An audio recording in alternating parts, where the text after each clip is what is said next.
Donc là aussi, c'est en suspens. Vous restez avec nous, Jean-Dominique Sénard, le président de Renault, invité écho de France Info. Pour l'heure, 17h50, le fil info. Armand Péroux-Loga. L'application Stop Covid est désormais disponible. On peut la télécharger sur Google Play. Elle a démarré avec quelques heures de retard. Cette appli est destinée à tracer les cas de Covid-19 que l'on peut croiser dans la rue. La fin des restrictions dans beaucoup de domaines. Depuis ce matin, la France est entrée dans la phase 2 du déconfinement. Il est désormais possible de se déplacer sur tout le territoire, sauf en Corse en avion.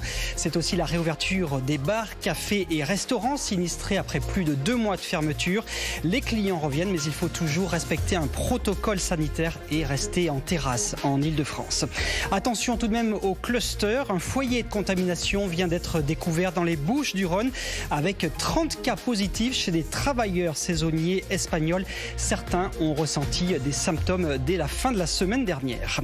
Emmanuel Macron et Édouard Philippe recevront les partenaires sociaux jeudi à l'Elysée. Ils vont plancher sur les solutions possibles à la crise économique et sociale liée au coronavirus. Et ce sera la 3e réunion du genre en moins de 3 mois. Les élections municipales, c'est fini ou presque pour le bouclage des listes pour le second tour. Ces listes doivent être déposées dans moins de 10 minutes à 18h en préfecture. À Strasbourg, il n'y a finalement pas eu d'alliance entre les socialistes et les écologistes.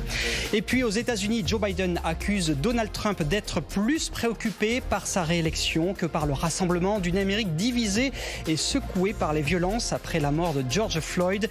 C'est ce que le leader démocrate a prévu de dire tout à l'heure dans un discours prévu à Philadelphie. France Info. Et tout est plus clair.